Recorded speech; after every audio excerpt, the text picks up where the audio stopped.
Yeah, man, let's go fast, man. Oh, meu Deus. Oh, meu Deus. This man is crazy.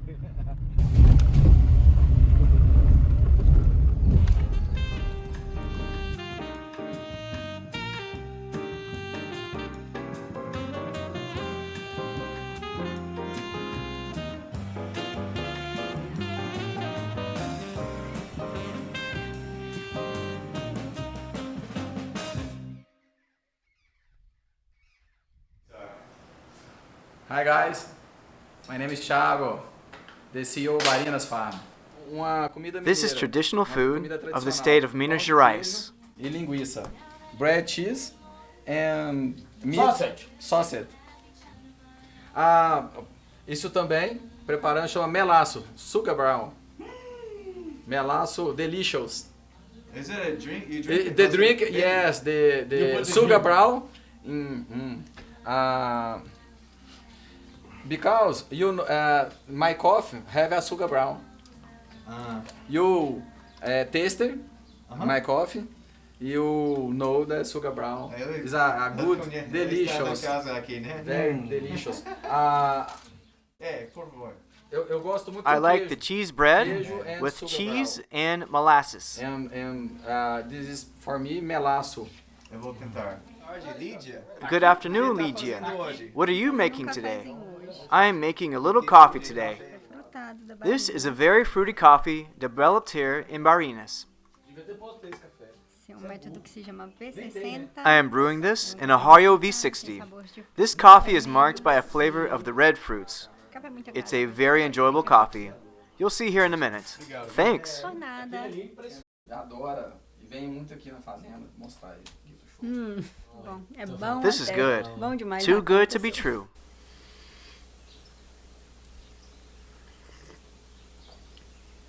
Oh yeah. Smooth. It's That's smooth. what I like. I like smooth. You like smooth? That's smooth. Yes. That is smooth coffee. Yeah. Bam.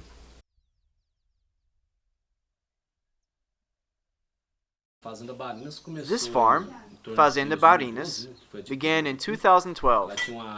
It had an area of 46 hectares of coffee. Around 2013, Tiago, his father, and myself decided to expand the area in which we grew coffee. We had this idea of working with coffee that was above your ordinary coffee at the market. We wanted to work with specialty coffee. We began to work with various types of coffees and started using the natural fermentation process. We had great results. We began to have very good coffee and started adding more varieties.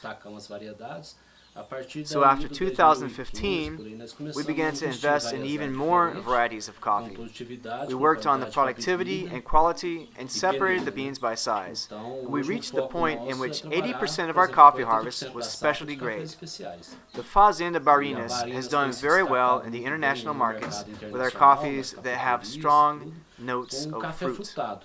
This fruity coffee comes from a lot of work, time, and experiments with fermentation as we develop new techniques of this totally natural fermentation process. We are working with coffee to ensure the best conditions of climate and humidity, using only natural methods. We don't ferment the coffee with any products. Everything is completely natural. We work with different profiles in the coffee, some more fruity, some with a stronger citric taste. It depends on what type of coffee people want. Why do you all work with specialty coffee? Brazil is considered the world's largest producer of coffee, so we began to work with specialty coffee so that Brazil can shake off this reputation of having commonplace coffee and gain a high reputation in the international market. Now, we can compete with other specialty coffees. So we've moved into the specialty coffee market. Thank God, our coffee is gaining so much value. We are stepping away from ordinary coffees. We are adding new varieties and are gaining a stronger presence in the market for specialty coffee. And this is the vision for our farm. One more question. Do you think that the region of Cerrado Mineiro has its own unique taste that it adds to the coffees grown here? Sabor.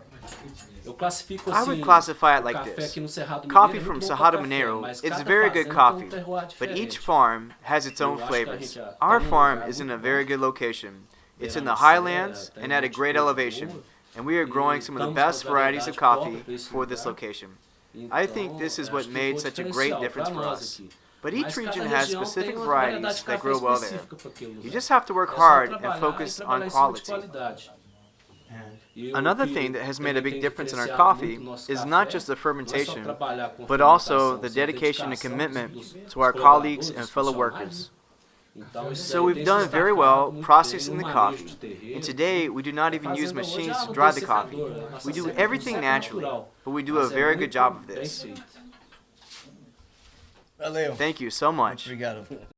I'm in Barinas, Barinas Fazenda, and right here we're about to cup coffee. I've smelled it, it's incredible. I'm living a dream. The producer here has been so awesome, Tiago, to show us around the fazenda and let us taste his delicious coffee. Your arms here, I think, yes. Here. Okay, a good taster. So I'm an official coffee taster. Now you're official of cup taster. I'm an official cup taster. Yes. One With a golden spoon, silver spoon. yes. One day it'll be The golden. guy put in the Score sheet. score sheet, okay. Now it's a complete one. Grinding, man. I'm grinding. This coffee good? This stuff is really good, man. This stuff is, wow, amazing. Qual que é esse aqui? Great.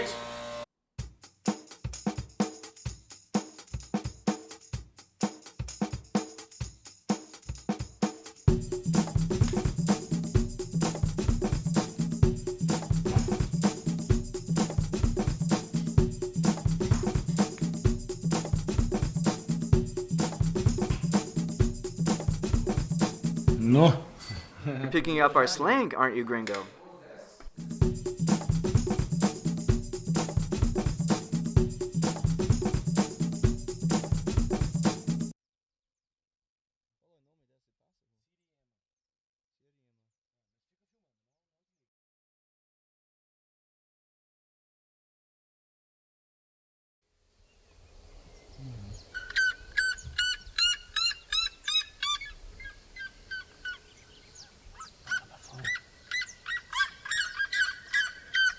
Procurando, né?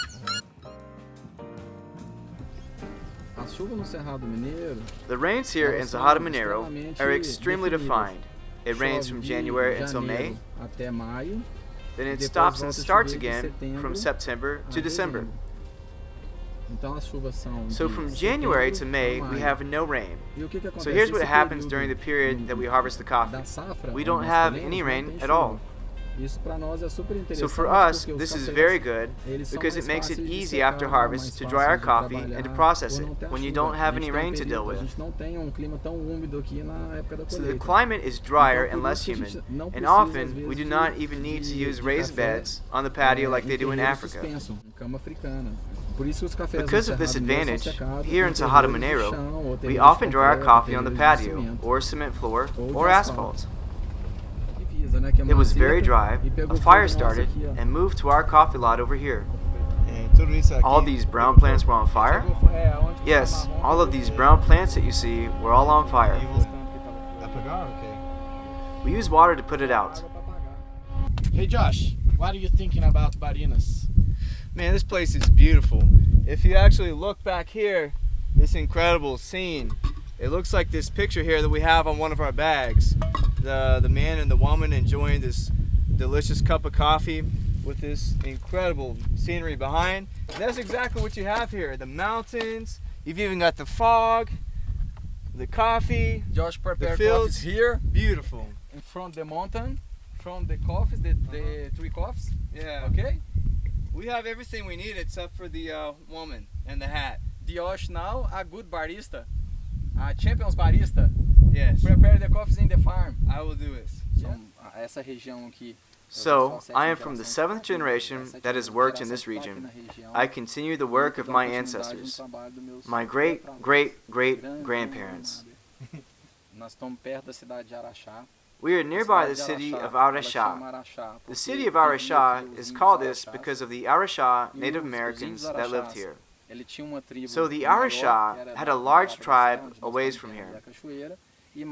But the smaller tribes lived nearby the farm. The natives knew a lot about the forest and also how to make medicine. And now we are beginning to look back at our origins. And it's really neat to be able to talk about coffee and all the history of this area. And I love to talk about the Native Americans because I have a lot of respect for the people that were here before me. At first it was the Native Americans, then my ancestors worked this land, then my father, and now the work has come to me. I didn't just start working this land. This land has been worked a long time before I began to work on it. When you entered the farm, there was an oxen cart at the entrance. Did you see this? This was brought by one of my ancestors. He traveled by oxen cart all the way from Rio de Janeiro. So every time I leave the property and I see this, I remember how difficult it was for my family to arrive here. Today we have cars, and it's easy to travel anywhere. My ancestors came here in an oxen cart, so for me, everything is much easier. We'll see what happens next. Wow. So speak to me about your coffee flavors from this farm. Yes, I really like talking about this. It's like wine. It has a lot to do with the land. There are so many aspects that affect the coffee flavor, like the soil. We have more than 196 different types of soil. We have soil with more phosphorus, less phosphorus, more copper, less copper. So we map out the farm to show which of the lots have the specialty quality. We take coffee from these lots that score very high, are considered very special with extremely unique and exotic flavors, and we distribute these coffees to our clients. So what I'm saying, our farm has coffee with characteristics that are fruits, characteristics of brown sugar, also called rapadura in Brazil, or sugarcane, molasses. Molasses and rapadura are not as popular outside of Brazil, so we just call it a brown sugar flavor. Some of these new coffees that we planted higher up, they are showing characteristics of this brown sugar and lemongrass. And here at Barinas, the characteristics we are known for are the fruit flavors we produce. Some of the coffees have strong flavors of strawberry, others have flavors of passion fruit. We have some coffees that have a natural taste of alcohol. We call them our wine coffees. We have full-body coffees, higher acidic coffees. The wine coffees are what we just drank, right? Yes, it was a wine flavor with notes of yellow fruits. The yellow bourbon, it's more delicate and less fruity. What's interesting about this farm is that you have a different soil type for each lot of coffee. So we separate each of these types of soil to plant the coffee we want there. For example, we planted the yellow bourbon variety in 2000. So we harvest it, then we replant it back in its lot and take care of it there. We never allow it to mix with the other varieties, such as the yellow catucaí. The yellow catucaí stays to itself. We keep them separated. So we separate them by their age, their varieties. You'll see a lot of variety on our property. It's really amazing. So it's not just the plant you care for, it's the soil as well. Yes, and you can notice on our farm sometimes it will rain on one section but not rain on the other section. So if it rains a little bit here but not over there, it's going to give a different taste to the coffee. So our farm is on top of a ridge, on high ground. The sun comes out right behind your back.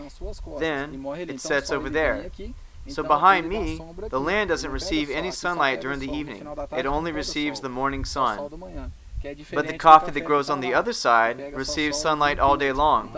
And this makes the coffee different. It has to be processed and dried differently. Everything affects the flavor of the coffee. What's so great about the regions of Alta Magiana and Cerrado Mineiro is we have regular rain seasons. During the time of our harvest, it does not rain at all. So we try to produce more natural processed coffee and sun-dry the coffee in its husk. When we want to instead wash the coffee and take off the husk, we do it to maximize the efficiency of the land. And we often have clients that want coffee with less acid. Coffees with less acid are the coffees which we remove the husk. If you taste coffee and say, "I like this acidity," it's because it's naturally processed and sun-dried. The wash process is also called CD. CD has lower acid, right? Yes, it has low acid. So the natural process has more acidity? Yes, it has more acidity. The difference between the natural process and wash process is this. Natural processing does not mean that the coffee comes from a natural plant. Natural process simply means the coffee is dried within its husk, and the wash process is without the husk. And here in Brazil, we call this CD. So we employ this natural process to bring coffee with more acidity and more body. We try to work with this process more. Why? Because the only region you can really work with this natural process is in this region, because it is much easier to work with this type of process with our climate the way it is. Here at Barinas, we prefer to work with natural processed coffees. It's what we're known for. I personally like lower acid, but for whatever reason, I really like the natural process. Well, the natural processed coffees are so good. It's like this. When you're going to sell coffee to Italy, they prefer coffee with lower acid. They prefer the washed process? Yes. The Italians and many others have a taste for coffee with lower acidity. The majority of clients in Italy prefer the washed processed coffee. So this wine coffee that I really liked, where is it? It's here below. It's the yellow bourbon, down there. And because it's down there, after 10 a.m. in the morning, when the sun moves to here, this coffee doesn't receive any more direct sunlight. So these coffees are delicate coffees, with a delicate fruit taste, very balanced and low acid. This coffee is awesome, very delicate, very good. It's a great coffee to celebrate this time together, to give thanks for this day we've had. I think that coffee today is much like wine, depending on what you are celebrating. So we are here on top of this ridge, celebrating you and Daniel being here, celebrating our friendship. So we need to drink a delicate coffee. If you find yourself in the mood to experience something new, something bold, like the coffee Daniel buys, it's a stronger coffee. It's fruitier, impacting, and delicious. It's an incredible coffee that really makes an impression. It's like a wine that scores 90 or 94 points. An Italian wine, impacting. They can go with anything. Tiago drinks wine, you know. You like drinking wine, don't you, Professor? I'm just a person who is impressed by fine wines. So you have these Italian wines that are very complex and that are very impressionable. The wine is so good and so full-bodied. You don't just drink it at a pool party. You don't just drink it down like juice. The younger wines are the types of wine you can drink down more easily. So here, what coffees do you have that are most like wine? I think the coffee we drank earlier, that Daniel likes to buy, it has a bold fruit flavor that makes an impression and is more like an Italian wine. This coffee that we just had here on this ridge, this is like the younger wines. They come from younger countries such as Argentina, Chile, South Africa, United States. We call this wine from the New World. É nóis! É nóis! E aí?